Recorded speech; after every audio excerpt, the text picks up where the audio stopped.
Hello guys, this is another shitty video of mine. Today, I am not jumping on another K-pop YouTube bandwagon, which is the unpopular K-pop opinions one. These opinions are from my friends and mutuals. None of these are made to hate on anyone, these are just opinions. Please don't attack the people who sent in theirs just because you don't agree with them. Let's get on with the video. ITZY Leah is not a lazy dancer. I agree. She's not a lazy dancer, she's just surrounded by 4 other main dancers. She trained the least compared to the other members and she's a main vocalist, you can't expect her to always dance like a main dancer. And I don't think she's bad either, she keeps up with the other members and doesn't go out of sync, she's better than me. 10 paved the way. Yes. Stray Kids deserve more recognition as a 4th-gen group. I think Stray Kids are doing very well as a 4th-gen group and I think that recently they're gaining the recognition they deserve, which I'm very happy about. Stray Kids isn't the noise music that other people think it is, it may be loud sometimes, especially their title tracks, but that doesn't make it any less meaningful. Dreamcatcher's songs are all bops, no skips, and that's on period. Dreamcatcher deserves so much more. Line distribution can be good or bad. Okay, so people are gonna attack me for this one, but honestly this is just my opinion. Line distribution in some groups isn't always a bad thing. There are groups who have pretty decent line distribution and there are some who have pretty bad line distribution. In some cases, it depends on who suits a song more and there's nothing wrong with that. I stand some groups where one member is usually always in the bottom for most of the title tracks but they have most iconic lines.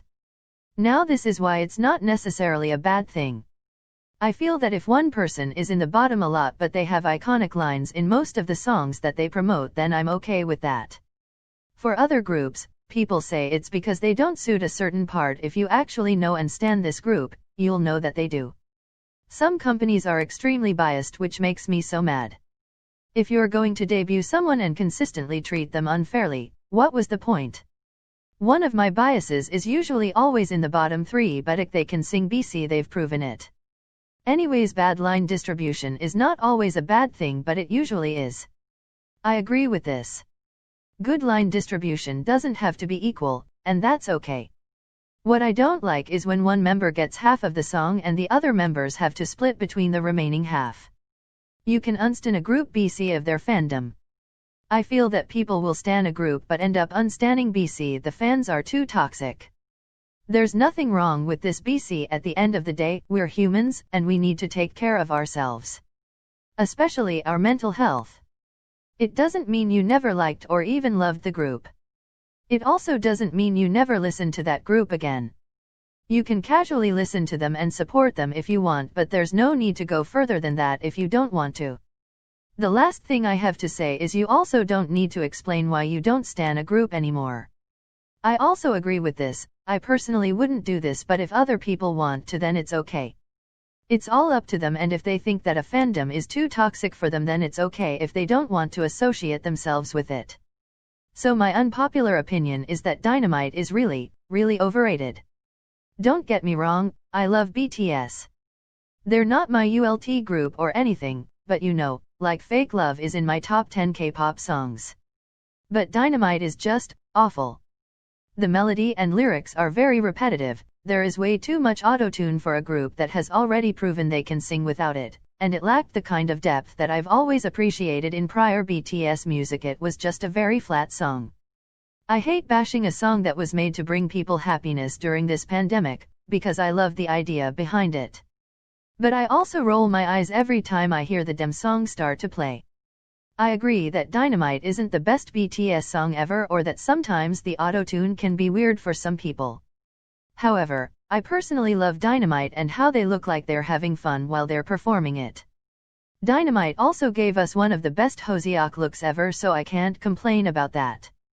Now this is an unpopular opinion explained by my friend Leigh, and I believe it's already been explained so well that I don't need to add any more insights. Self-production isn't all that. This is one I saw like a while ago. Groups who don't self-produce are not bad in any way. Being a K-pop idol isn't about self-production, and that's fine if a certain group doesn't. It doesn't mean they're any less talented. Self-producing groups, however, I feel are easier to connect to. In my case, my ULT groups are self-producing groups. As a fan, it makes me feel more connected to them knowing that the content they are giving is done mostly by them. It's also more meaningful if they come out with a song dedicated to their fanbase, specifically BC. It comes from their hearts, and also I just feel it makes them more relatable. They have songs that stem from their own struggles, and I can personally say, I relate more to a song that a group produces just for that sole reason. Idols are humans too, and we don't know what happens behind the scenes, so I feel that this is an indirect way for us to understand what they're going through. Zhang Yian needs to be appreciated more. I very much agree with this. Sometimes she gets the odd outfit out, or she gets the least lines in a vocal-heavy song despite being one of the best Twice vocalists, and it doesn't sit well with me. Zhang Yian is a very talented and beautiful person, and she needs to be appreciated more, not just by onces but also by the whole K-pop fandom, because just look at her. Hello? I'd risk it all for her. How you like that is overrated. I don't know if this is an unpopular opinion, but I don't agree. Next. Unpopular opinion, but I'm Gonna Be a Star is Twice's best song. You're right, that really is unpopular. Ice Cream is Blackpink's best release. I don't know about best release, but it wasn't bad, and I liked both the song and the music video. However, Ice Cream has been overplayed at my pre-calculus class to the point where I just randomly go ice cream chillin' chillin' ice cream chillin'. I think either As If It's Your Last, Playing with Fire, or Do Do Do Do is Blackpink's best release. And that is it for today. Again, please don't send hate to everyone who submitted, because these are just opinions and what they like might be different from what you like. Don't forget to stream Backdoor by Stray Kids.